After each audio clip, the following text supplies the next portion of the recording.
Mozart.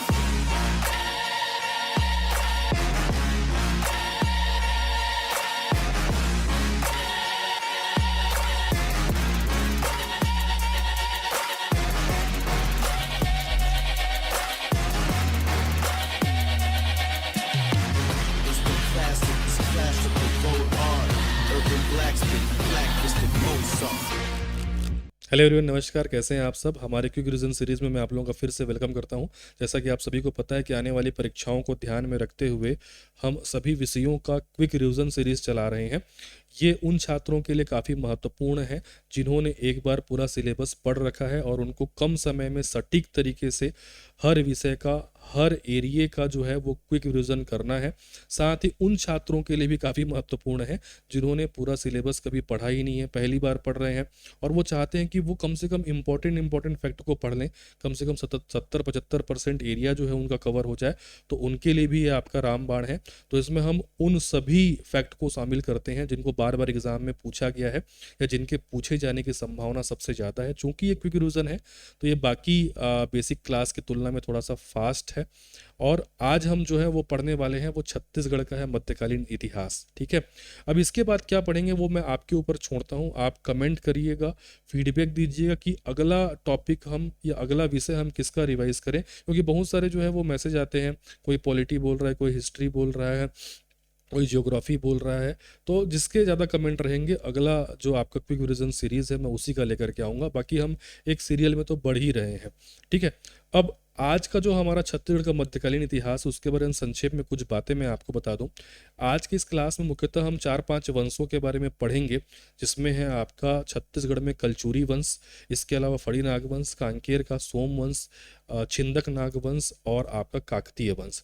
अगर exam के point of view से मैं आपको बताऊं तो जो कलचुरी वंश है वो काफ़ी महत्वपूर्ण है, सबसे बड़ा भी है।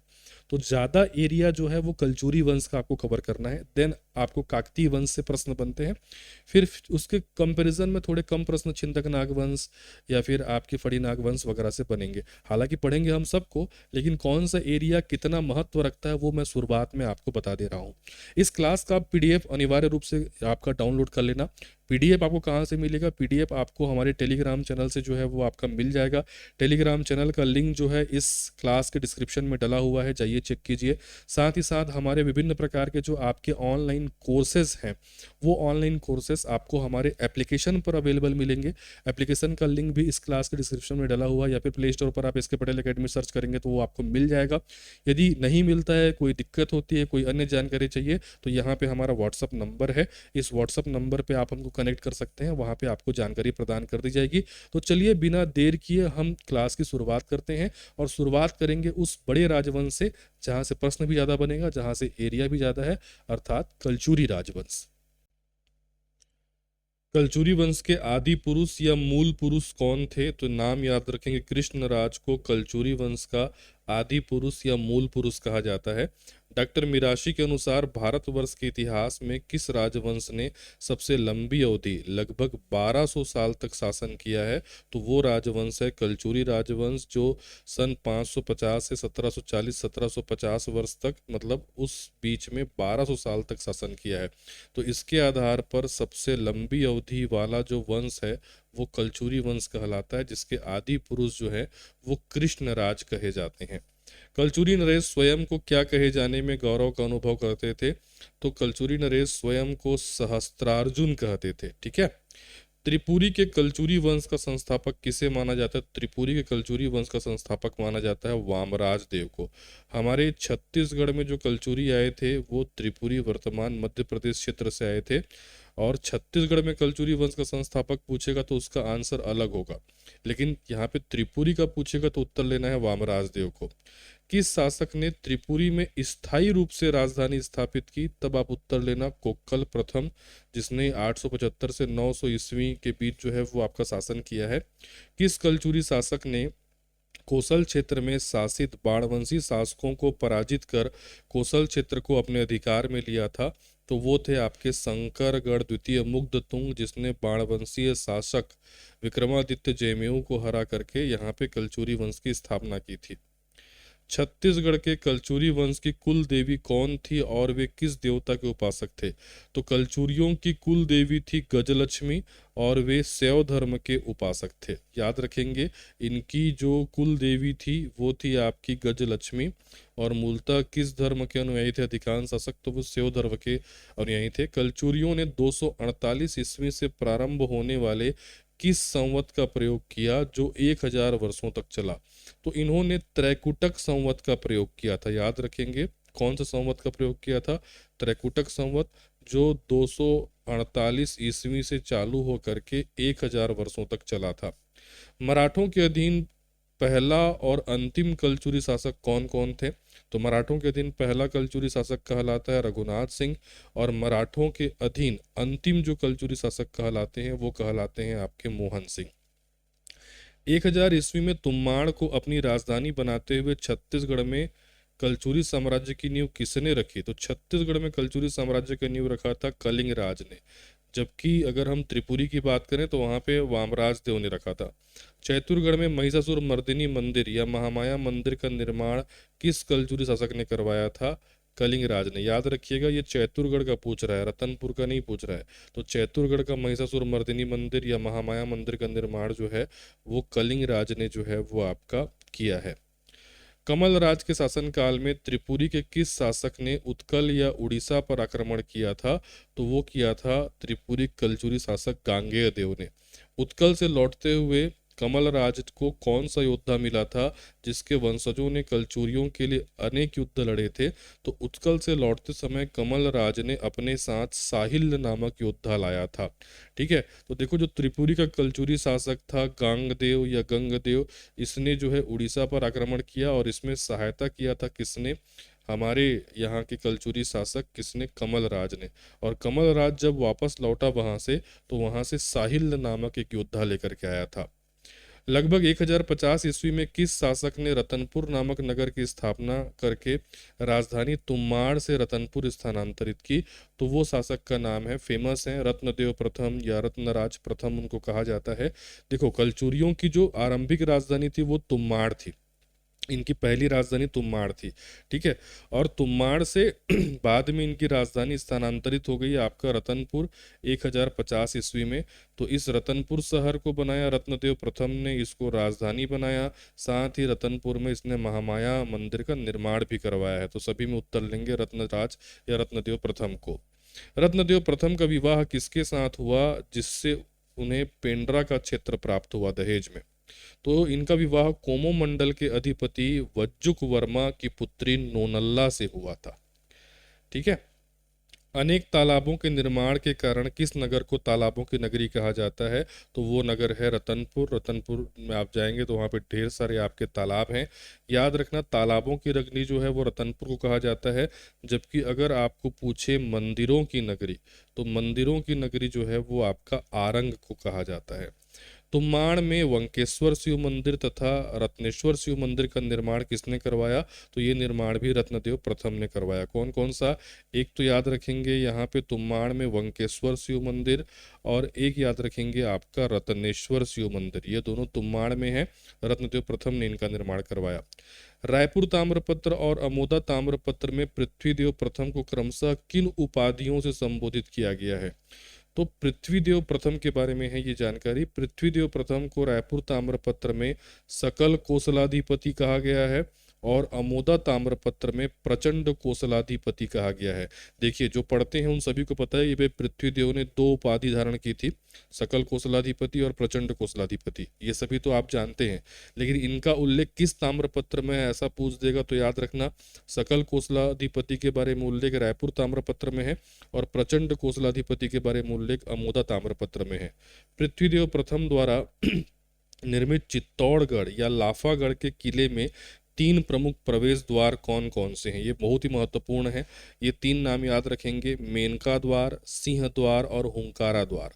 ठीक है, तो जो चित्तौड़गढ़ का किला है या फिर आपका जिसको हम लाफागढ़ का जो है वो आपका किला कहते हैं, मेन नाम इसका लाफागढ़ है, इसको चित्तौड़गढ़ की उपमा दी जाती है। इसमें 3 द्वार आप याद रखेंगे, एक द्वार मेनका द्वार, एक सिंह द्वार और एक हुंकारा द्वार।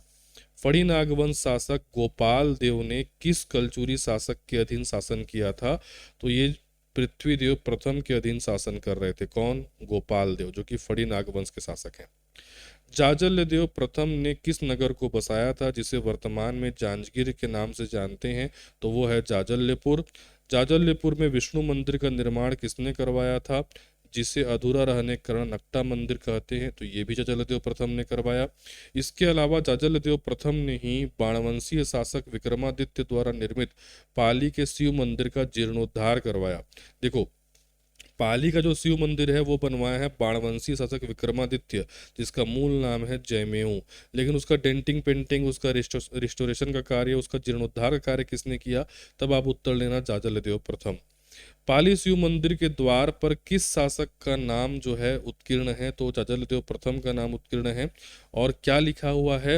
मज जाजल्य देवस्य कीर्ति है। इसके द्वार पर यह लिखा हुआ है मज जाजल्य देवस्य कीर्ति है। छत्तीसगढ़ में पहली बार स्वर्ण सिक्के चलाने वाले प्रथम कलचुरी शासक कौन था? तो वो थे आपके जाजल्य देव प्रथम, जिसने पहली बार सोने के सिक्के जारी किए और इन सोनों के सिक्कों में उसने खुद को श्रीमद जाजल्य देव या गज शार्दुल अंकित करवाया। गज शार्दुल का मतलब क्या होता है? हाथियों का शिकारी। ठीक है, गज शार्दुल, हाथी, गज मतलब होता है आपका हाथी, शार्दुल मतलब आपका सिंह होता है, तो हाथी का शिकार करने वाला बेसिक इसका मतलब निकलता है। जाजल्यदेव प्रथम ने किस छिंदक नागवंशी शासक को पराजित कर उसके परिवार को बंदी बना लिया था? तो वो है आपके सोमेश्वर देव प्रथम, है ना। इसको हराया, इसके पूरे परिवार को बंदी बनाया था किसने? जाजल्यदेव प्रथम ने। जाजल्यदेव प्रथम के किस सेनापति ने अद्भुत पराक्रम दिखाते हुए बैरागढ़, लंजिका, भणार और दंडकपुर जैसे क्षेत्रों पर विजय प्राप्त की थी? तो इनका प्रतापी सेनापति था सेनापति जगपाल देव, बहुत फेमस है। जाजल्यदेव प्रथम ने किस कलचुरी शासक के स्वामित्व को समाप्त कर अपनी स्वतंत्रता की घोषणा की? तो ये हमारे आपके जाजल्यदेव प्रथम ने खुद को स्वतंत्र शासक घोषित किया था। और उस समय कलचुरी शाखा के जो आपके मेन राजा थे वो थे यशकर्ण या फिर यशाकर्ण। एक्चुअल में यशाकर्ण से इनकी अच्छी मित्रता थी और उनके कहने पर ही उन्होंने खुद को स्वतंत्र घोषित किया था। जाजल्यदेव प्रथम अपने जीवन के अंतिम समय में किस जोगी के साथ चले गए और दोबारा वापस नहीं आए? तो ये जाजल्यदेव प्रथम जो हैं ये मकरध्वज नामक योगी के साथ अपने जीवन के अंतिम क्षण में चले गए, संन्यास प्राप्त कर लिया और दोबारा वापस नहीं आए। रत्नदेव द्वितीय ने कौन सी प्रमुख उपाधियां धारण की थी? तो रत्नदेव द्वितीय ने त्रिकलिंगाधिपति और जगत सिंह की उपाधि धारण की थी। जगत सिंह मतलब जगत का सिंह, संसार का शेर। ठीक है। रत्नदेव द्वितीय के शासनकाल में अकलतरा नगर की स्थापना किसने की? तो उसके पुत्र अकाल देव ने की। अकाल देव ने अपने नाम पर अकलतरा नगर बसाया है। रत्नदेव द्वितीय ने किन दो प्रमुख समकालीन शासकों को युद्ध में पराजित किया? तो रत्नदेव द्वितीय ने त्रिपुरी के कलचुरी शासक गयाकर्ण को पराजित किया और उड़ीसा के गंगवंशीय शासक अनंत वर्मन चोटगंग को सूर्यनारायण के पास पराजित किया था। सामंत वल्लभ राज ने किन प्रमुख भवनों और मंदिरों का निर्माण करवाया?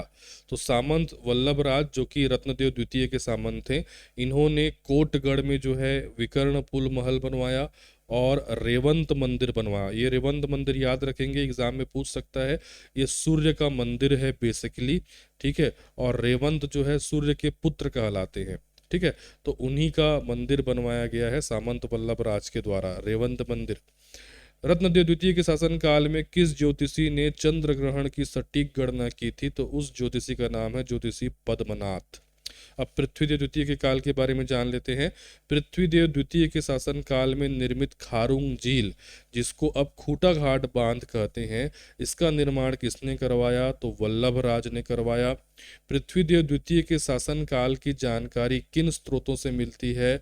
तो उनके 14 अभिलेख अलग अलग स्थानों से, जैसे राजिम अभिलेख, कोनी अभिलेख, कोटागढ़ अभिलेख, ऐसे अलग अलग जगहों से प्राप्त हुए हैं, जहां से पृथ्वीदेव द्वितीय के शासनकाल के बारे में डिटेल में जानकारी जो है वो आपका प्राप्त होती है।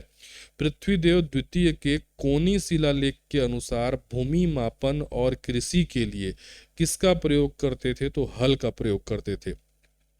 किस कलचुरी शासक के काल में साम्राज्य का विस्तार सर्वाधिक हुआ? अमरकंटक से लेकर के गोदावरी तक विस्तार हुआ, तो वो शासक हैं पृथ्वीदेव द्वितीय।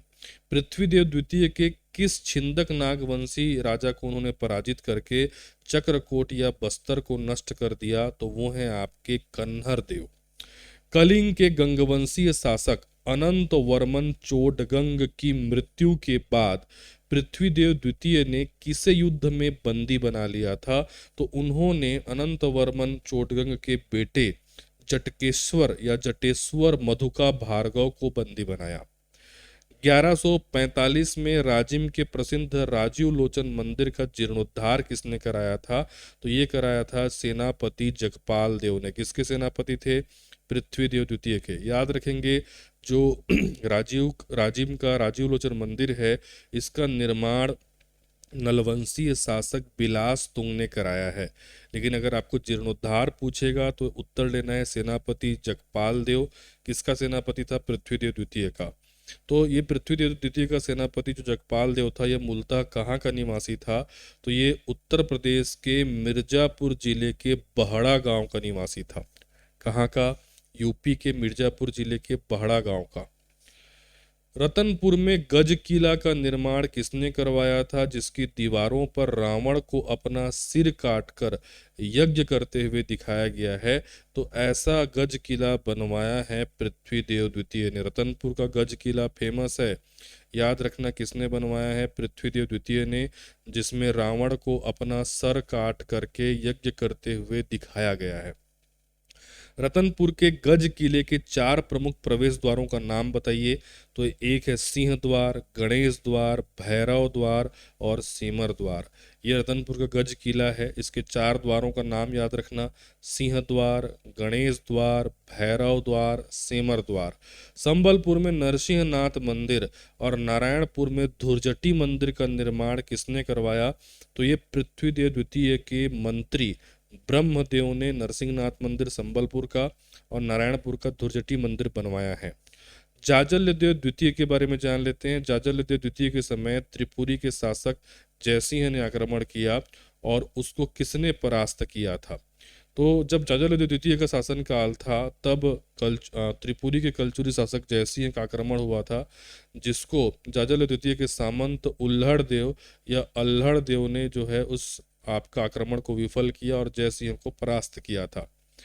अमोदा ताम्रपत्र के अनुसार जाजल्यदेव द्वितीय को किस जीव ने पकड़ लिया था? तो अमोदा ताम्रपत्र में एक विशेष कहानी बताई गई है जाजल्यदेव द्वितीय के बारे में, कि इसको थीरू नामक एक ग्राह ने आपका पकड़ लिया था, जो कि बेसिकली एक घड़ियाल था। ठीक है, इसका नाम क्या बताया गया है? आपका थीरू। इसने पकड़ लिया था जाजल्यदेव द्वितीय को। ठीक है। शिवरी नारायण में चंद्रचूड़ मंदिर का निर्माण किसने करवाया? तो शिवरी नारायण में चंद्रचूड़ मंदिर का जो आपका निर्माण है वो अल्हड़ देव, या इसी को उल्हड़ देव बोलते हैं, कई जगह इसका नाम कल्हड़ देव भी मिलता है। ये वही उल्हड़ देव है जिन्होंने जयसिंह का आक्रमण विफल किया था। मल्हार में पातालेश्वर महादेव मंदिर, जिसको केदारेश्वर महादेव मंदिर भी कहते हैं, उसका निर्माण सन 1167-68 ईस्वी के आसपास किसने करवाया? तो सोमराज नामक ब्राह्मण ने इसका निर्माण करवाया। जाजल्यदेव द्वितीय की मृत्यु के बाद फैली अव्यवस्था को दूर करने के लिए पूर्व दिशा से कौन सा शासक वापस लौटा? तो जाजल्यदेव द्वितीय का बड़ा भाई जगत देव जो है वो आपका वापस लौटा। रत्नदेव तृतीय के बारे में जान लेते हैं और उसके प्रधानमंत्री गंगाधर राव की कुछ बातें यहाँ पे। रत्नदेव तृतीय के शासन काल में पड़े भीषण अकाल और अराजकता से निपटने के लिए किसे प्रधानमंत्री बनाया गया? तो गंगाधर राव नामक ब्राह्मण को। प्रधानमंत्री गंगाधर राव ने खरौद के किस प्रसिद्ध शिव मंदिर का जीर्णोद्धार करवाया? तो लखनेश्वर मंदिर, जिसको लाखा चौर मंदिर भी कहते हैं। ये पूछता है कि आपका खरौद का लक्ष्मणेश्वर मंदिर का जीर्णोद्धार किसने किया है? तो प्रधानमंत्री गंगाधर राव ने। किसका प्रधानमंत्री था? रत्नदेव तृतीय का। रतनपुर में माता लक्ष्मी को समर्पित लखनी देवी या एक वीरा मंदिर का निर्माण 1179 ईस्वी में इसी गंगाधर राव ने करवाया। प्रताप मल्ल के बाद का काल या उसके समय की कुछ बातें देख लेते हैं। कलचुरी संवत का अंतिम बार प्रयोग किस कलचुरी शासक के ताम्र लेखों में मिलता है तो वो प्रताप मल्ल के ताम्र लेखों में मिलता है, जो कि पेंड्राबंद, बिलाईगढ़ आदि से प्राप्त हुए हैं। प्रताप मल्ल के तांबे के गोल और षटकोणीय सिक्कों पर किसकी आकृति अंकित थी? तो सिंह और कटार, कटार मतलब तलवार का। तो प्रताप मल्ल का जो है वो गोलाकार सिक्का भी मिलता है, प्रताप मल्ल का जो है वो आपका षटकोणीय सिक्का भी मिलता है। दोनों में सिंह और तलवार या कटार की आकृति है। प्रताप मल्ल के बाद लगभग 200 वर्षों के कलचुरी इतिहास को किस नाम से जानते हैं? जिसकी जानकारी स्पष्ट रूप से नहीं मिलती, तो ये कलचुरी शासन का अंधकार काल या अंधकार युग कहलाता है, जो प्रताप मल्ल के बाद चालू होता है। लगभग 200 वर्षों तक जानकारी यहाँ की नहीं मिलती, लेकिन कुछ कुछ स्रोतों से जानकारी मिलती है, वो भी आपको आगे बताता हूँ मैं। तो ये जो है वंशी हैं, कलचुरी जो हैं, इन्हीं को है वंशी कहा जाता है, इन्हीं को सहस्त्रार्जुन कहा जाता है।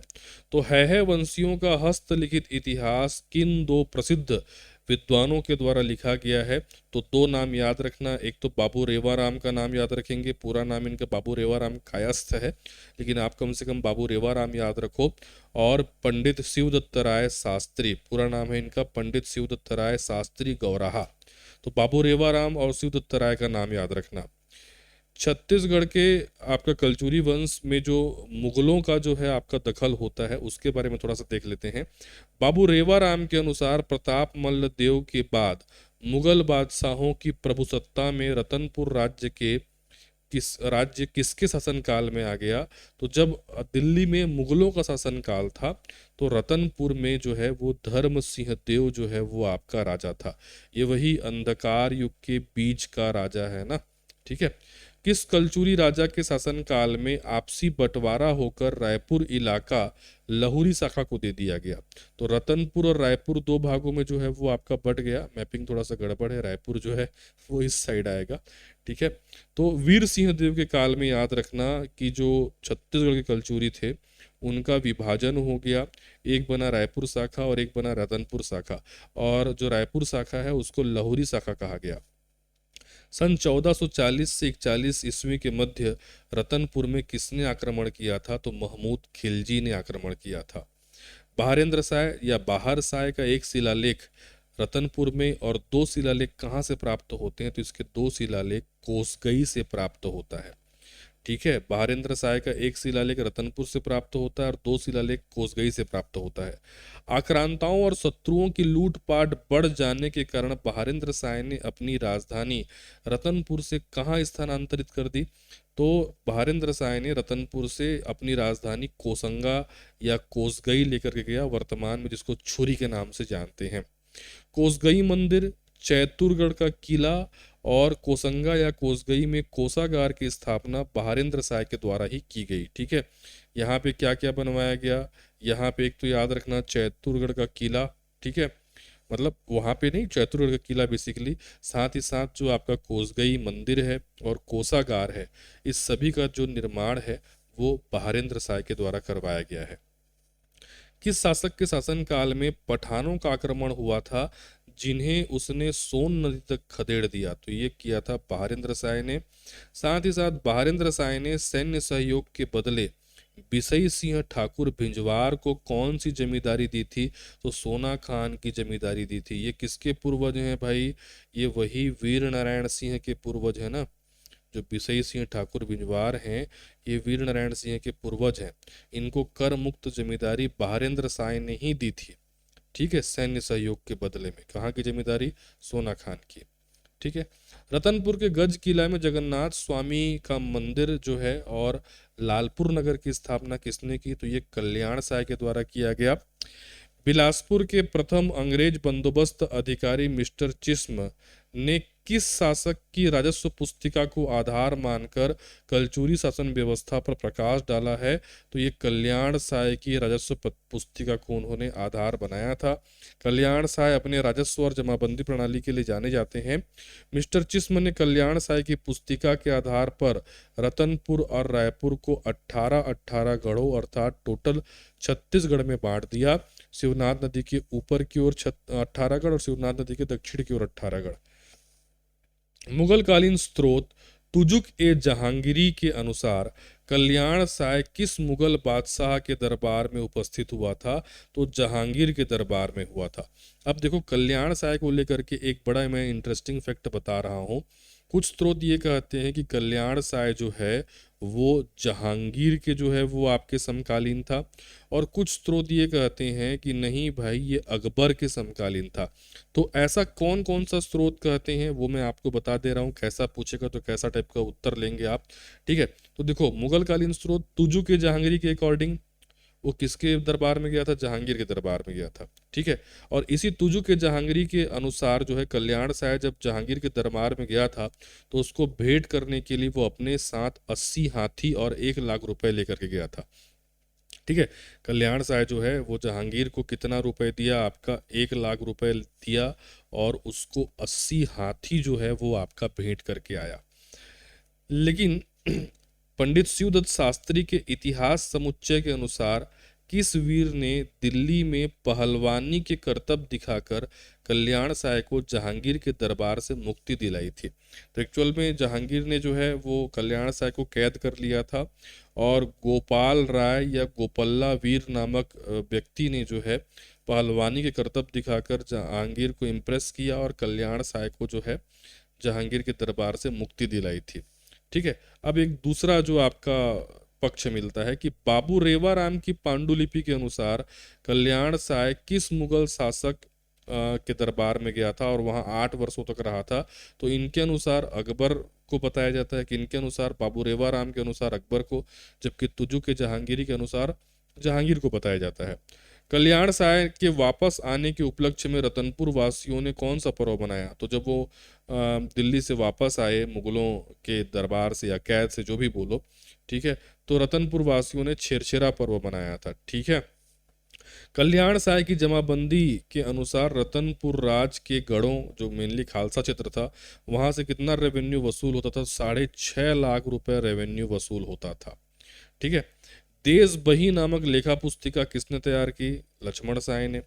17वीं शताब्दी, ये लक्ष्मण साय है ना, कल्याण साय मत कर देना, लक्ष्मण साय ने देश बही नामक पुस्तिका तैयार की है, ठीक है। 17वीं शताब्दी के अंत में मुगल शासक औरंगजेब के समकालीन किस शासक ने तखतपुर नगर बसाया? तो तखत सिंह ने तखतपुर नगर बसाया था, जो कि औरंगजेब के समकालीन था। राजा राज सिंह ने रतनपुर के समीप कौन सा शहर बसाया, जिसको जूना शहर या राजपुर के नाम से जानते हैं? तो राज सिंह ने राजपुर शहर बसाया। राज सिंह के दरबारी कवि गोपाल मिश्र ने 1689 में किस ग्रंथ की रचना की थी जिसमें औरंगजेब की नीतियों की आलोचना की गई? तो वो ग्रंथ है खूब तमाशा। राज सिंह ने अपनी प्रिय पत्नी कजरा देवी के लिए 7 मंजिलों वाले कौन से महल का निर्माण करवाया? तो उस महल को वर्तमान में बादल महल या सतखंडा महल के नाम से जानते हैं। रतनपुर जाएंगे तो इसको जरूर देख के आएंगे, ठीक है। बादल महल या सतखंडा महल कहते हैं इसको। इमेज में जो दिखाया गया वैसा नहीं दिखता, ये इमेजिनरी है। राज सिंह ने पुत्र के निधन के बाद निसंतान होने पर किसे अपना उत्तराधिकारी घोषित किया था? तो इन्होंने रायपुर शाखा के मोहन सिंह को अपना उत्तराधिकारी घोषित किया। और राज सिंह के अकस्मात निधन के समय मोहन सिंह था नहीं, वो शिकार पर था। तो रतनपुर की गद्दी पर कौन बैठ गया? तो राज सिंह के चाचा सरदार सिंह या सिरदार सिंह गद्दी पर बैठ गए। 1741 में मराठा सेनापति भास्कर पंत के आक्रमण के समय रतनपुर का शासक कौन था? तो वयोवृद्ध रघुनाथ सिंह था। मराठा सेना के आक्रमण के दौरान बिना युद्ध ही आत्मसमर्पण करने वाला कलचूरियों का अंतिम स्वतंत्र शासक यही है, हमारे रघुनाथ सिंह जी। भास्कर पंत ने रतनपुर पर अधिकार करने के बाद किसको अपना प्रतिनिधि बनाया और वापस वो नागपुर लौट गया? तो उन्होंने कल्याणगिरी गुसाई को अपना प्रतिनिधि बनाया था रतनपुर के लिए। मराठों के अधीन पहला कलचुरी शासक कौन कहलाएगा? रघुनाथ सिंह। देखो, रघुनाथ सिंह अंतिम स्वतंत्र कलचुरी शासक कहलाएगा और प्रथम मराठा अधीन कलचुरी शासक भी कहलाएगा। मराठों के अधीन अंतिम कलचुरी शासक कौन था जिसने 1758 ईस्वी तक रतनपुर में शासन किया? तो मराठों के अधीन अंतिम कलचुरी शासक कहलाते हैं मोहन सिंह। 1758 ईस्वी से छत्तीसगढ़ में प्रथम मराठा शासक के रूप में कौन आए? बिंबाजी भोसले, ठीक है। रतनपुर के कलचुरियों की लहुरी शाखा लगभग 14वीं शताब्दी में रायपुर में जो है वो आपका स्थापित हुई। थोड़ा सा हम रतनपुर के रायपुर के कलचुरियों के बारे में जानते हैं, जिसको लहुरी शाखा कहा जाता है। ठीक है। और बाबू रेवाराम के इतिहास के अनुसार ये साम्राज्य का जो बंटवारा है वो रतनपुर के कलचुरी राजा जगन्नाथ सिंह के राज्य का बंटवारा कर उनके छोटे भाई को रायपुर का राज्य दिया गया, और वीर सिंह के काल में ये विभाजन जो है वो आपका हो गया। राजा जगन्नाथ सिंह के छोटे भाई देव सिंह या फिर देवनाथ सिंह को रायपुर राज्य करने के लिए दिया गया था। उनके छोटे भाई का नाम क्या था? देव सिंह या फिर आपका देवनाथ सिंह। अब ये जो देखो रायपुर क्षेत्र के कलचुरी हैं, लहुरी शाखा कलचुरी हैं, इनकी स्थापना किसने की या इसके संस्थापक कौन हैं, ये बड़ा ही विवादित क्वेश्चन है।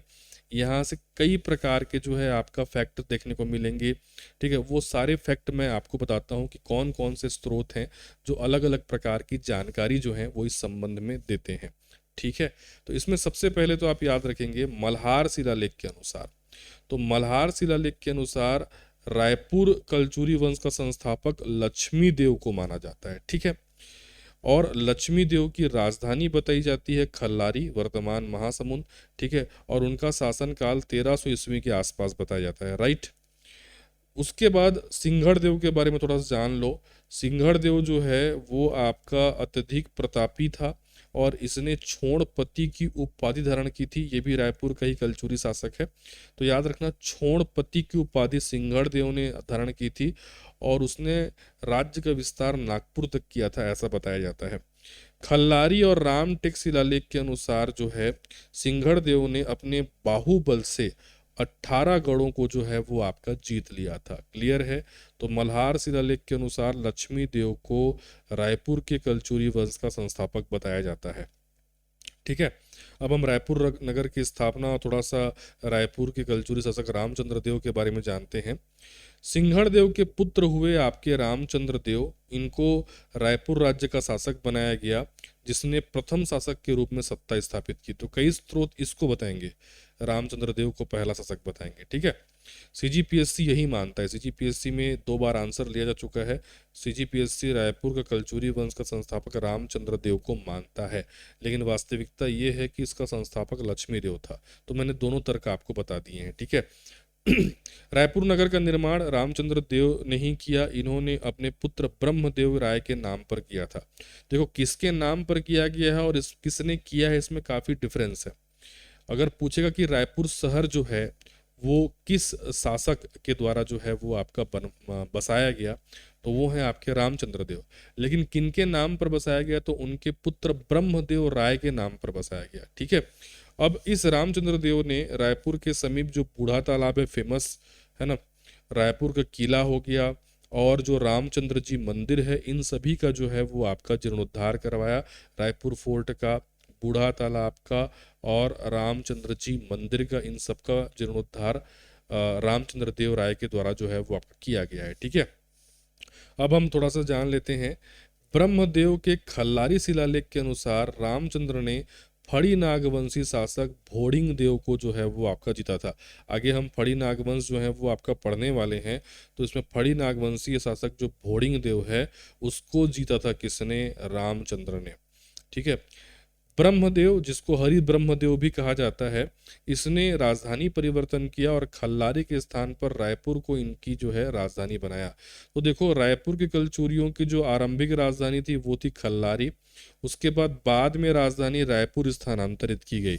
जिस प्रकार से जो रतनपुर के कलचुरी थे उनकी आरंभिक राजधानी तुम्माड़ थी, उसके बाद राजधानी जो है वो कहाँ जाती है? रतनपुर जाती है। वैसे ही रायपुर के कलचुरियों की आरंभिक राजधानी खल्लारी थी, उसके बाद राजधानी रायपुर बनी। किसने बनाया उसको? ब्रह्मदेव राय ने। कौन है ये? रामचंद्र देव राय के बेटे हैं। ठीक है, आगे देखते हैं। रायपुर में खारून नदी के तट पर हटकेश्वर महादेव मंदिर, जिसको आज हम महादेव घाट के नाम से जानते हैं, इसका निर्माण ब्रह्मदेव के पुत्र हाजीराज ने करवाया। रामचंद्र का पुत्र ब्रह्मदेव, ब्रह्मदेव का पुत्र आपका हाजीराज, जिसने हटकेश्वर महादेव मंदिर का निर्माण करवाया। ठीक है, तो इन्हीं के नाम पर इसको महादेव घाट जो है वो आपका कहते हैं।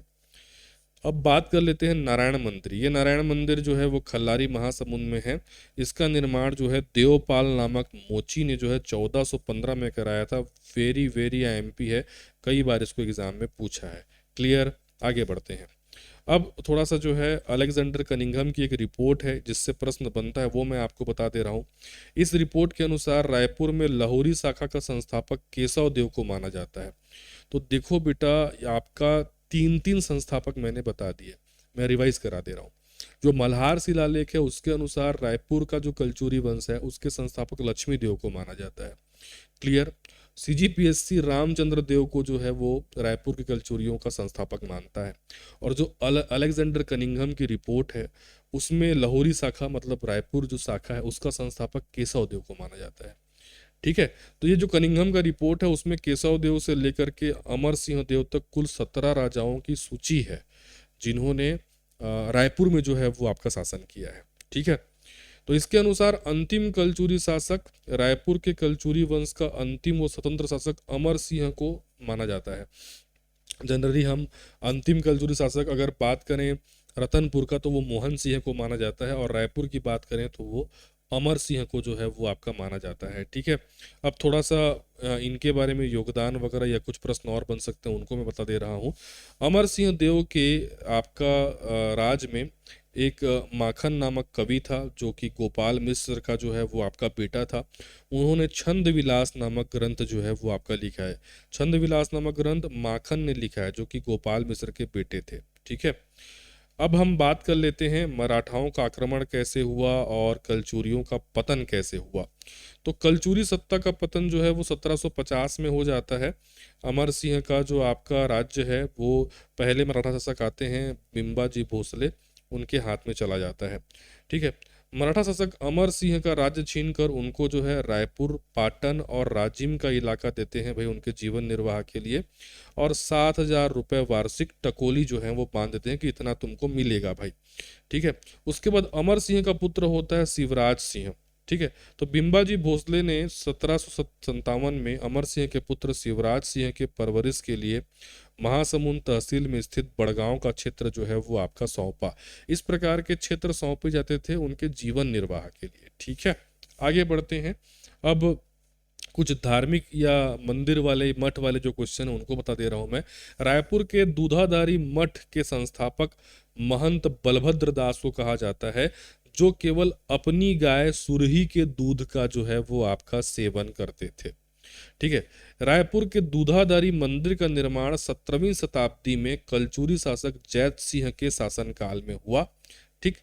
इनके शासनकाल में हुआ। किनके शासनकाल में हुआ? तो जैत सिंह के शासनकाल में।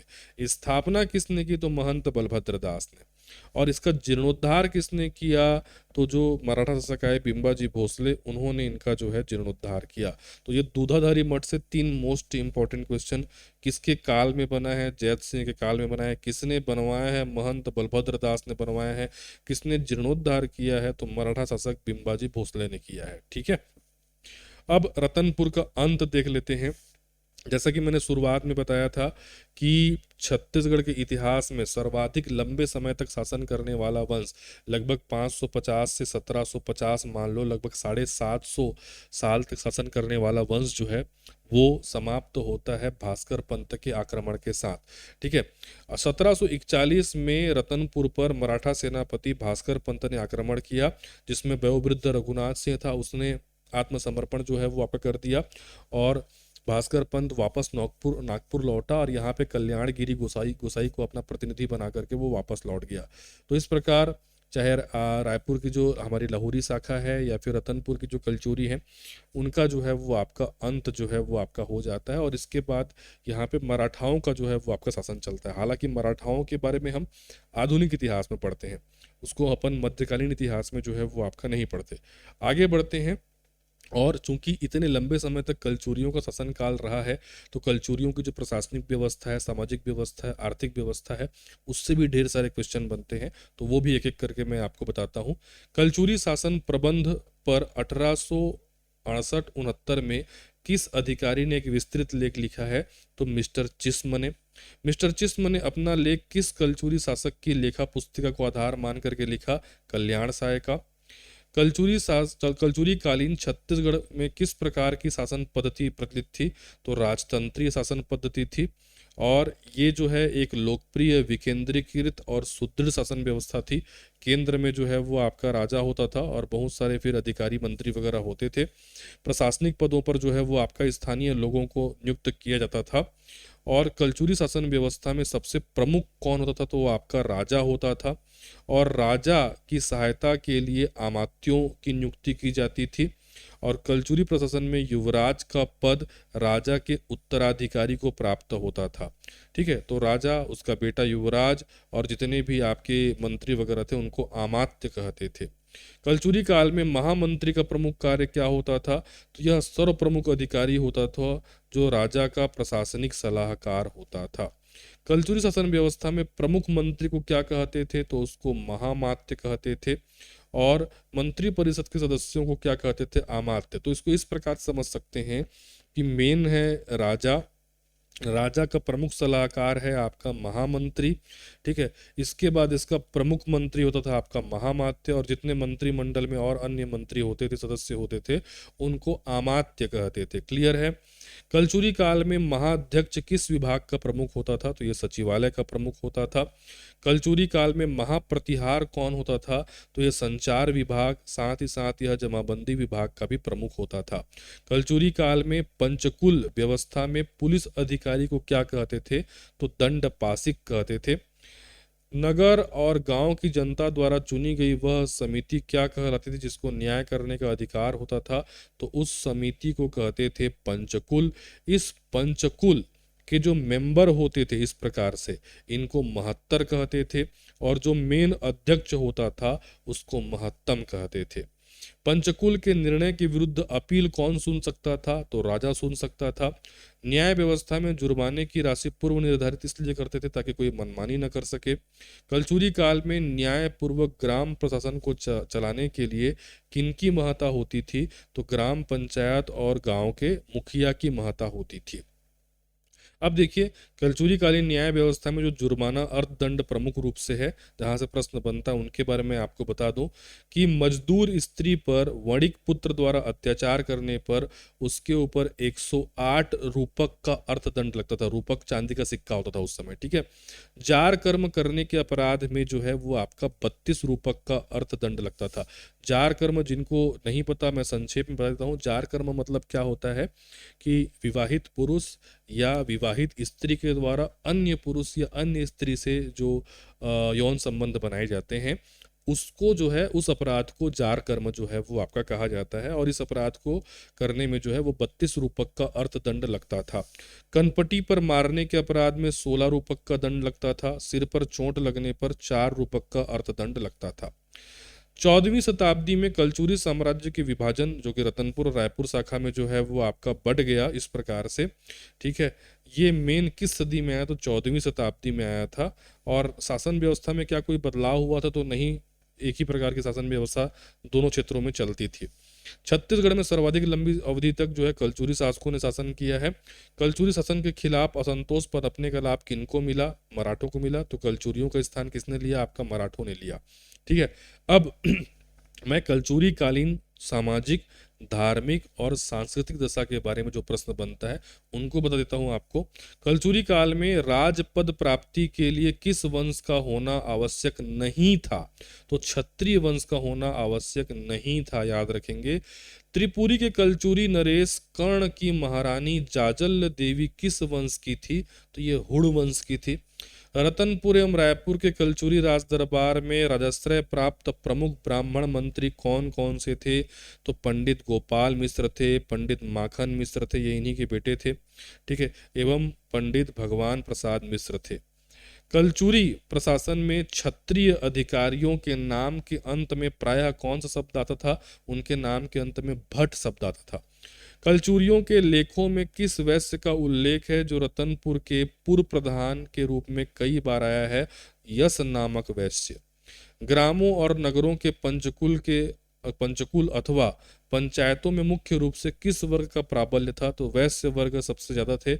इसी को वणिक वर्ग भी जो है वो आपका कहा गया है।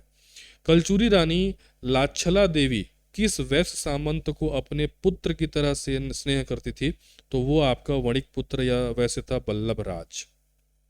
कलचुरी काल में हिसाब किताब और लेखा जोखा रखने वाले कायस्थों को क्या कहते थे, तो उनको कर्णिक कहते थे। खल्लवाटिका खल्लारी में विष्णु मंदिर का निर्माण किस मोची ने करवाया है, तो देवपाल नामक मोची ने जो है ये निर्माण करवाया है। जाजल्यदेव प्रथम के चक ने चक्रकोट के सोमेश्वर देव को युद्ध में बंदी बनाने के बाद किसके कहने पर उसको मुक्त किया था, तो उनकी माता के कहने पर उनको मुक्त किया था। ये कहानी काफी फेमस है। रतनपुर के महामाया मंदिर के पास बने अनेक चबूतरे उस समय के सती प्रथा के साक्षी हैं, इसको याद रखेंगे आप। अमोदा ताम्रपत्र के अनुसार या ताम्र अभिलेख के अनुसार जाजलदेव द्वितीय को किस यक्ष ने पकड़ लिया था, तो थीरू नामक यक्ष ने। बेसिकली ये जो आपका जाजलदेव द्वितीय को थीरू नामक यक्ष पकड़ा था, ये एक घड़ियाल था, याद रखना, जिसका नाम क्या था आपका थीरू। अब इसके बारे में सच्चाई कितनी है वो तो नहीं पता, लेकिन जानकारी मिलती है अमोदा ताम्रपत्र से, ठीक है। जाजलदेव प्रथम के गुरु कौन थे जिन्हें शैव सिद्धांतों का ज्ञाता कहा गया है, तो रुद्रशिव गुरु थे इनके। बिलाईगढ़ ताम्रपत्र से किस शैवाचार्य का उल्लेख प्राप्त होता है, तो ईशान देव का उल्लेख जो है वो आपका प्राप्त होता है। चीनी यात्री वेनसांग के विवरण के अनुसार प्राचीन छत्तीसगढ़ में लगभग 10,000 बौद्ध भिक्षु रहते थे। रतनपुर से कलचुरी कालीन दो जैन तीर्थंकरों की प्रतिमा प्राप्त हुई है, एक तो ऋषभनाथ का और एक आपका चंद्र प्रभु का। कलचुरी अभिलेखों में सूर्य के किस पुत्र का उल्लेख मिलता है, मैंने बताया था रेवंत का उल्लेख मिलता है। रेवंत का मंदिर भी जो है वो आपका बना है। गोपाल देव के पुजारी पाली लेख में अश्वारूढ़ गोपाल देव की तुलना किससे की गई है, तो इनकी तुलना सूर्य के पुत्र रेवंत से की गई है। रेवंत की एक प्रतिमा राजनांदगांव जिले में खैरागढ़ के निकट कौन से ग्राम से प्राप्त हुई थी, तो खजरी नामक गांव से प्राप्त हुआ है। कलचुरी कालीन साहित्य और साहित्यकार के बारे में थोड़ा सा मैं आपको बता दूं। बाबू रेवाराम द्वारा कलचुरी कालीन साहित्य की प्रामाणिकता के लिए कौन सा ग्रंथ लिखा गया है, तो वो है तवारीख ए है वंशीय। इतिहास समुच्चय और रतनपुर आख्यान पुस्तक, ये रचना किसके द्वारा की गई है, पंडित शिवदत्त शास्त्री के द्वारा। रेवाराम बाबू रेवाराम की रचनाओं में से सिंहासन बत्तीसी, इसका पद्यानुवाद का क्या नाम है, तो विक्रम विलास है। तो ये तीन चीज याद रखेंगे। विक्रम विलास जो है वो सिंहासन बत्तीसी का पद्यानुवाद है, जो कि किसकी रचना है, विक्रम विलास जो है वो बाबू रेवाराम की रचना है। इतिहास समुच्चय और रतनपुर आख्यान, ये दोनों किसकी रचना है, तो ये दोनों पंडित शिवदत्त शास्त्री की रचना है। और फेमस है तवारी के है वंशीय, मतलब रतनपुर के कलचुरियों का इतिहास, ये लिखा है बाबू रेवाराम ने। क्लियर है। अब सबसे ज्यादा पूछे जाने वाला एक प्रश्न मैं बता रहा हूं कि छत्तीसगढ़ शब्द का सबसे पहली बार प्रयोग आपका किस ग्रंथ में मिलता है, तो ये मिलता है खूब तमाशा में, ठीक है। और ये खूब तमाशा जो है ये 1746 ईस्वी में गोपाल मिश्र के द्वारा जो है वो आपका रचित है, जो कि कलचुरी शासक राज सिंह के दरबार में ये राज कवि थे। क्लियर है। कलचुरी काल में गांव को किस नाम से जानते थे, तो गांव को ज्येष्ठिका ग्राम कहते थे। पृथ्वीदेव प्रथम के रायपुर और अमोदा ताम्रपत्र के अनुसार कलचुरी कालीन छत्तीसगढ़ में कितने गांव थे, तो 2100 गांव थे। कलचुरी काल में फौजदारी मामलों में होने वाले जुर्माने को क्या कहते थे, तो इसको दशापराध दंड कहते थे। और कलचुरी काल में भूमि पर एकाधिकार होता था राजा का, ठीक है। पृथ्वीदेव द्वितीय के कोनी शिलालेख के अनुसार भूमि मापन और कृषि के लिए किसका प्रयोग होता था, हल का प्रयोग होता था। कलचुरी काल में बृहपिटक क्षेत्र से आशय क्या है, बृहपिटक क्षेत्र उसको कहते थे वह खेत जिसकी बुआई के लिए एक पिटक बीज या चावल लगता था, ठीक है। इस प्रकार से शंकरगढ़ के अमोदा ताम्रपत्रों में भूमि माप के लिए किस शब्द का प्रयोग हुआ है, निवर्तन शब्द का प्रयोग हुआ है। राजा कल्याण साय की पांडुलिपि के अनुसार कलचुरी राज्य के 48 गढ़ों में से लगभग कितना राजस्व प्राप्त होता था, तो लगभग 61 लाख राजस्व प्राप्त होता था, ठीक है। बाद में फिर 18 गढ़ में वो बटा है। कलचुरी काल में उपजाऊ भूमि कि बारी बारी से उपभोग और नए किसानों को बसाने के लिए कौन सी प्रथा प्रचलित थी, तो उस प्रथा को कहते थे लाखा बाटा प्रथा। बहुत महत्वपूर्ण है। व्यापारिक दृष्टि से कलचुरी राज्य से बाहर क्या भेजते थे और बाहर से क्या था, तो भाई एक्सपोर्ट करते थे किसको, धान को और वनोपज को, और इंपोर्ट करते थे नमक को। ठीक। ब्रह्मदेव राय के खल्लारी अभिलेख के अनुसार कलचुरी काल में छत्तीसगढ़ के अंतर्गत कुल कितने गढ़ थे और एक गढ़ में कितने गांव होते थे, तो इनके अनुसार 36 गढ़ थे और एक गढ़ में जो है वो आपका 84 गांव होते थे। ठीक है। कलचुरी प्रशासन में गढ़ के प्रमुख को क्या कहते थे, गढ़ के प्रमुख को गढ़ाधिपति या चौरासी कहते थे, और यदि गढ़ाधिपति ब्राह्मण होता था तो उसको दीवान कहते थे, और यदि गढ़ाधिपति जो है वो ठाकुर मतलब क्षत्रिय होता था तो उसको ठाकुर कहते थे। ठीक है, ये डिफरेंस को याद रखेंगे। अब देखो ये इस प्रकार से जो है वो आपका कलचुरी काल में बटा हुआ था।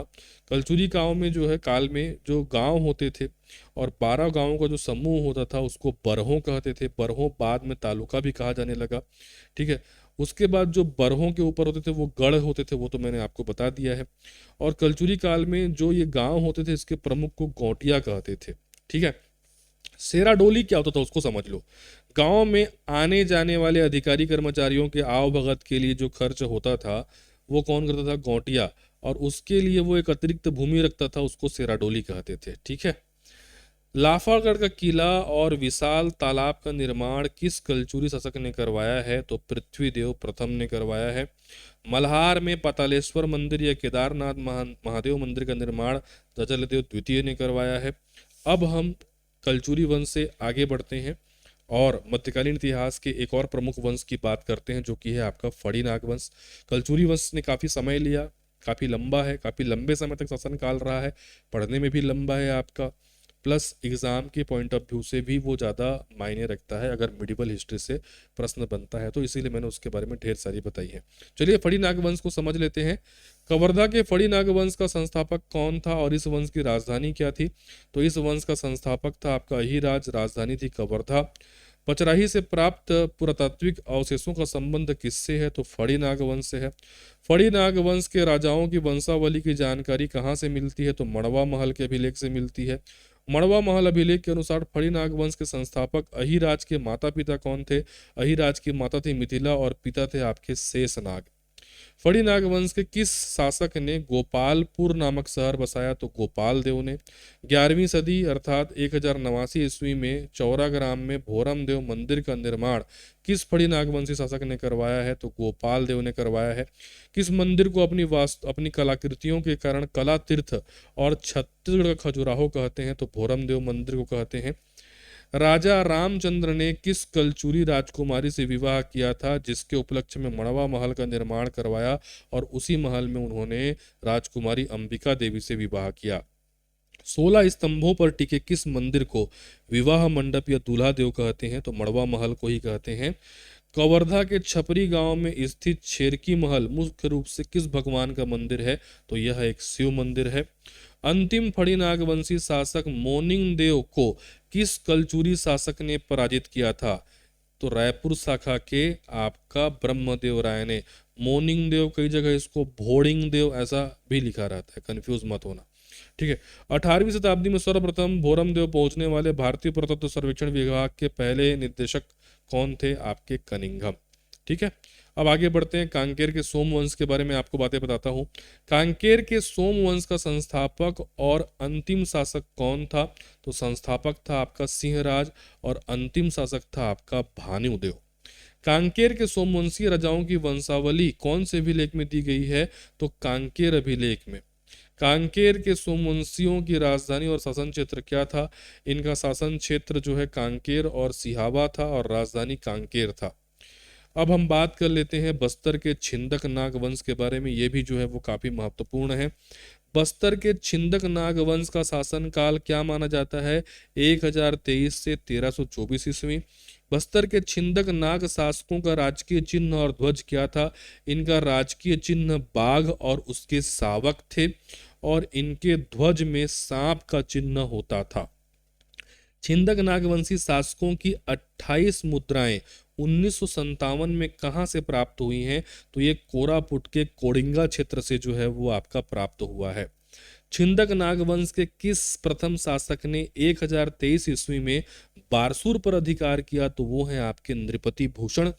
महाराज जगदेव भूषण धारावर्ष के सेनापति चंद्रादित्य ने बारसूर में किन चीजों का निर्माण करवाया है?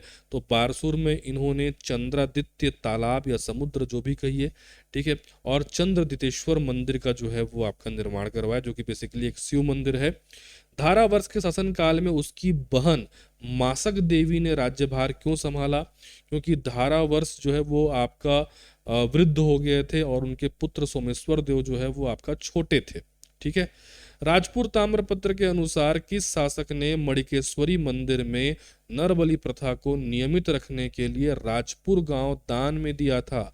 इसके लिए नियमित रखने के लिए तो ये काम किया था मधुरांतक देव ने।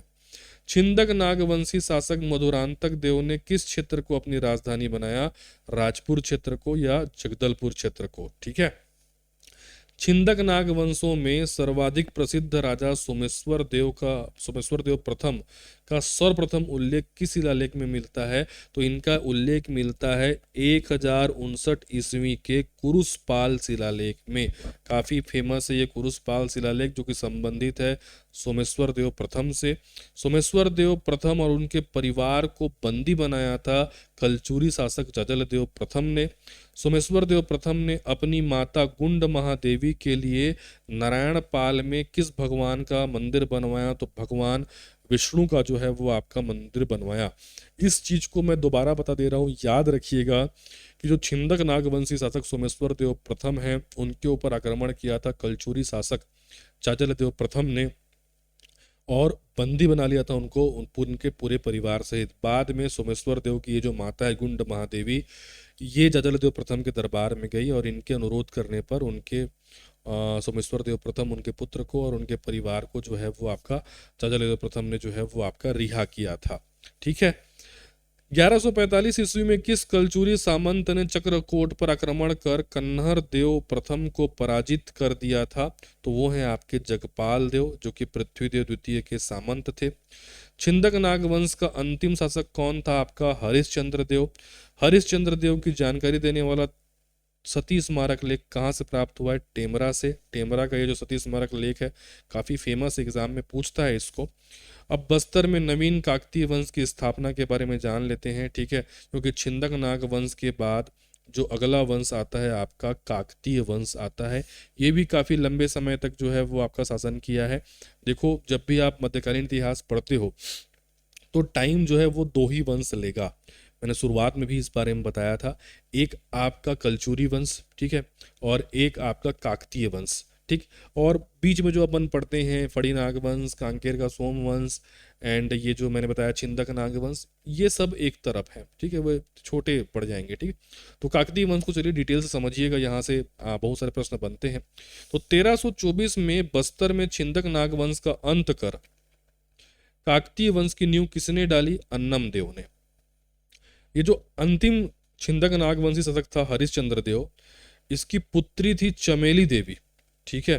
तो चमेली देवी ने अन्नम देव के विवाह का प्रस्ताव ठुकरा करके उनसे कड़ा मुकाबला किया था, लेकिन वो हार गई और अंतिम में अन्नम देव ने जो है वो काकतीय वंश की जो है वो आपका नींव रखी।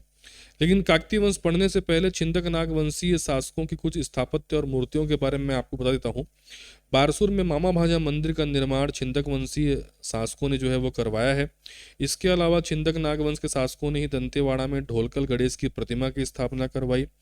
इनके शासनकाल में ही बाणासुर नामक राजा ने बारसूर में विशाल गणेश की प्रतिमा का जो है वो आपका निर्माण करवाया है, ठीक है। अब एक मिसलेनियस वंश थोड़ा सा पढ़ लो, तेलुगु चोडगंग वंश, ठीक है, तेलुगु चोड वंश है ना। हालांकि इससे कभी डिटेल में क्वेश्चन नहीं बना है, लेकिन एक भी क्वेश्चन क्यों छूटे भाई, तो थोड़ा सा इसको जान लो तेलुगु चोड वंश के बारे में।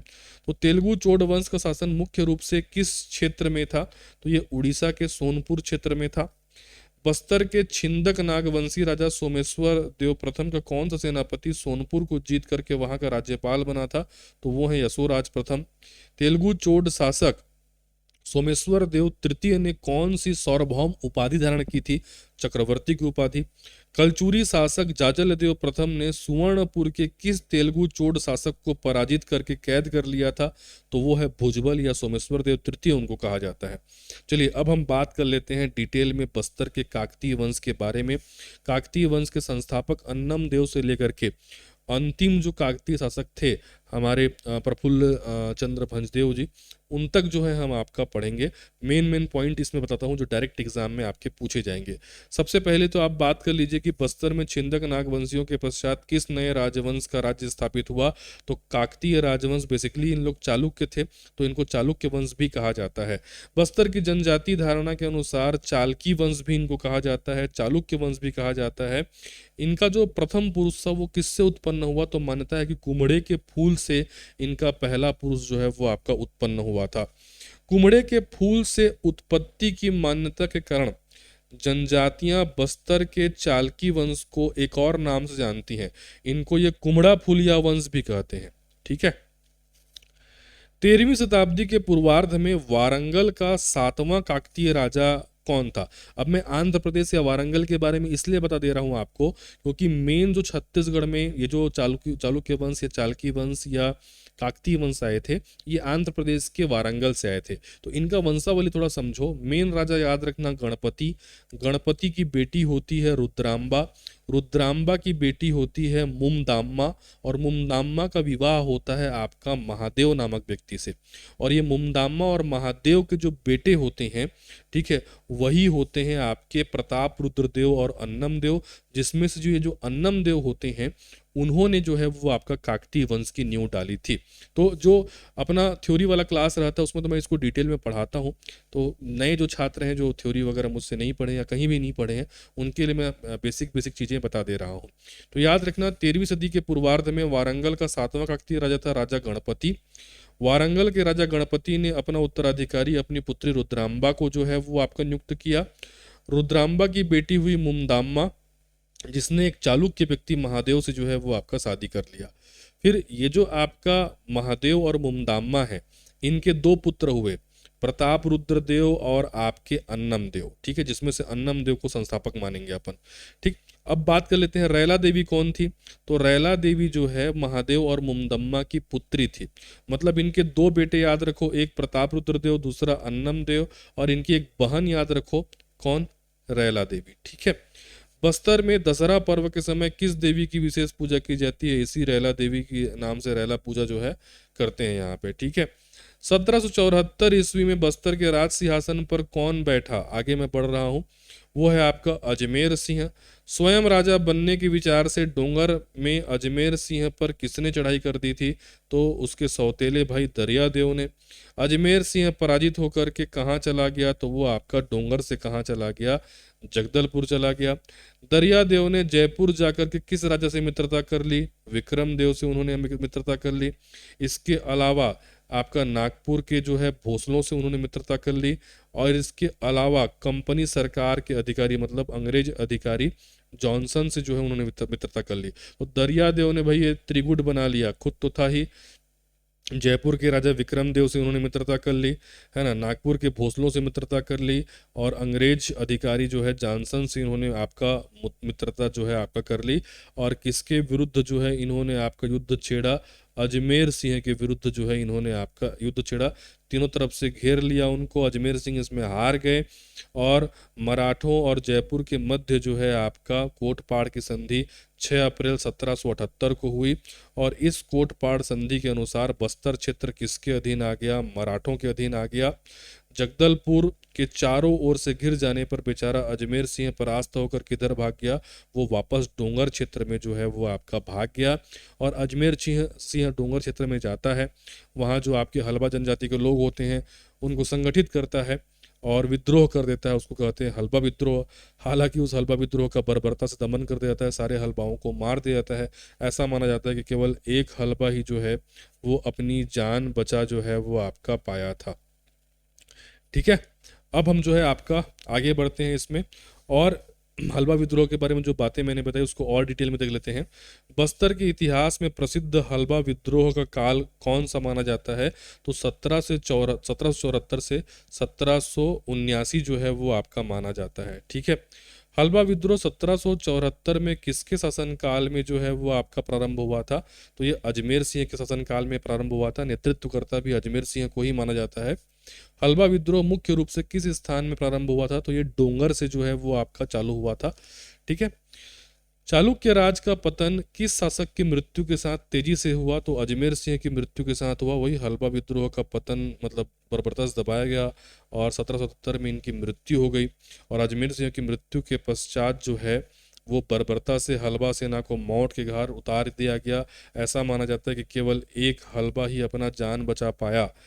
ठीक है, तो अजमेर सिंह का मेन प्रतिद्वंदी वह कौन था जिसने बस्तर की सत्ता को पाने के लिए मराठों और अंग्रेजों को बस्तर में प्रवेश करने का मौका दिया?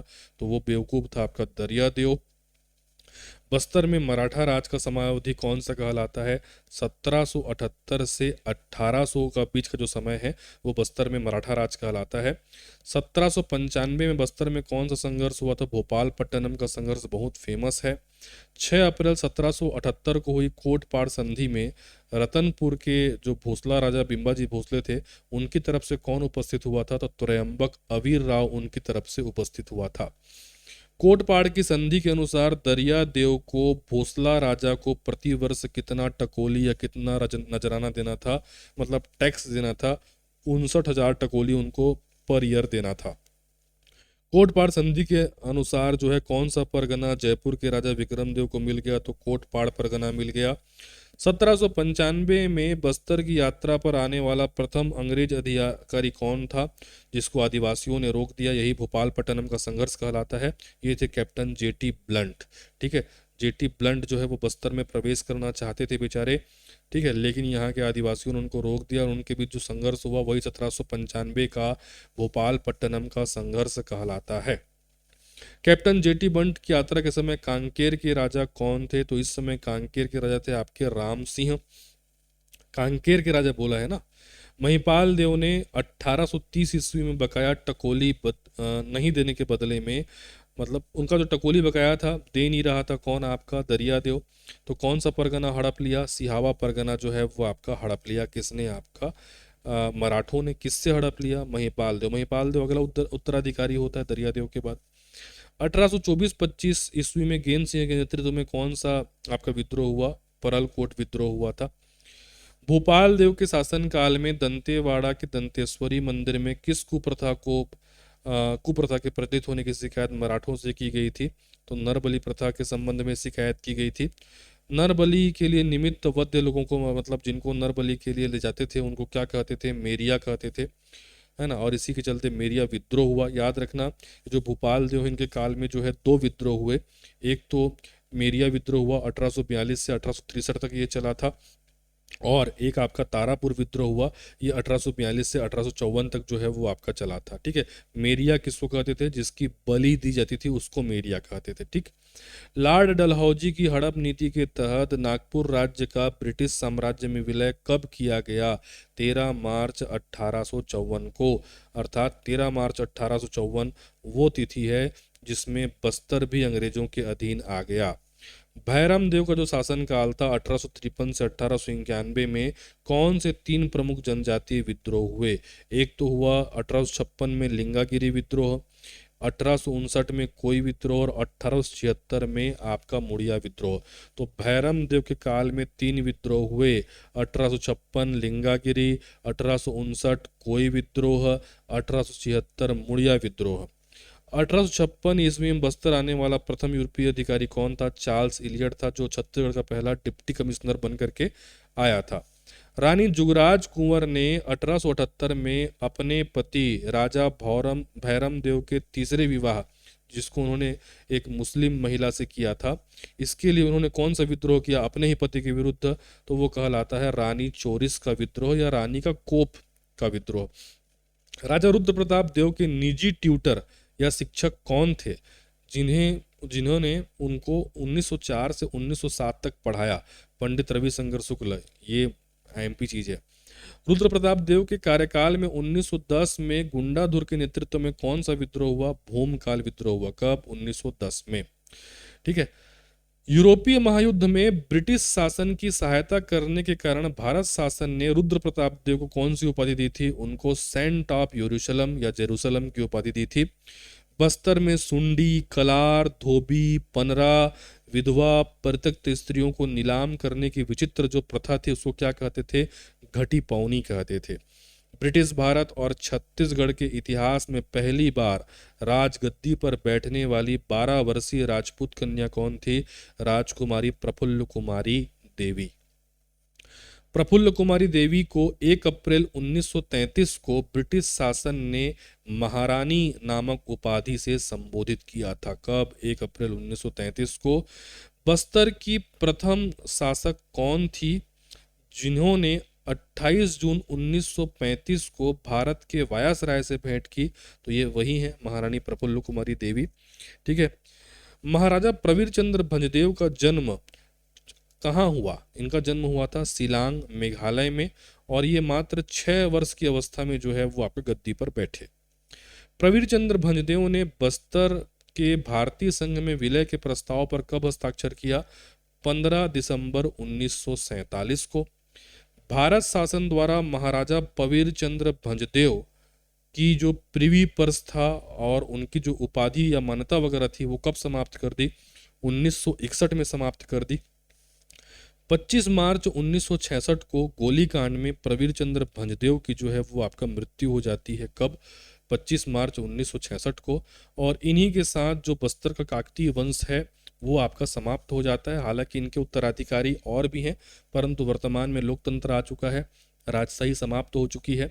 तो काकतीय वंश के जो उत्तराधिकारी हैं अभी भी बस्तर के दशहरा पर्व में जो विभिन्न रस्म वगैरह होता है उसमें वो भाग जरूर लेते हैं। ठीक है। तो इस प्रकार हमारा मिडिवल हिस्ट्री है ना छत्तीसगढ़ का वो पूरा यहाँ पे समाप्त होता है।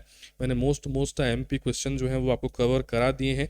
इनका पीडीएफ आप जरूर डाउनलोड कर लेना। किससे? हमारे टेलीग्राम चैनल से, लिंक डिस्क्रिप्शन में डला हुआ है, या फिर आप ये जो QR कोड है इसको स्कैन कर लीजिए, तब भी आप जुड़ जाएंगे। ठीक है। और वर्तमान में जितने भी ऑनलाइन कोर्सेस हैं वो सभी आपको हमारे एप्लीकेशन पर मिल जाएंगे। एप्लीकेशन का लिंक जो है इस क्लास के डिस्क्रिप्शन में डला हुआ है। जाइए एप्लीकेशन डाउनलोड कीजिए, जो ऑनलाइन कोर्सेस हैं उनको चेक कीजिए, जहाँ पे आपको डिटेल जो है वो आपका क्लासेस जो है मिलेंगी। साथ ही साथ आप चाहें तो इस QR कोड को भी स्कैन करके आप हमारा एप्लीकेशन डाउनलोड कर सकते हैं, या फिर किसी प्रकार की अन्य सहायता के लिए ये जो व्हाट्सअप नंबर है आप इस पे व्हाट्सअप कीजिए, और जो टेलीग्राम का लिंक है या फिर जो आपका एप्लीकेशन का लिंक है वो आप प्राप्त कर सकते हैं। तो आई होप ये सारी चीज़ें आपको अच्छे से समझ में आई होंगी। कमेंट कीजिएगा, फीडबैक दीजिएगा, साथ ही साथ ये भी बताइएगा कि अगला टॉपिक कौन सा चुनो। जिस टॉपिक का, जिस सब्जेक्ट का कमेंट ज़्यादा रहेगा अगला टॉपिक वही आएगा। मिलता हूँ मैं आपको अगली क्लास में। जय हिंद, जय भारत, जय छत्तीसगढ़।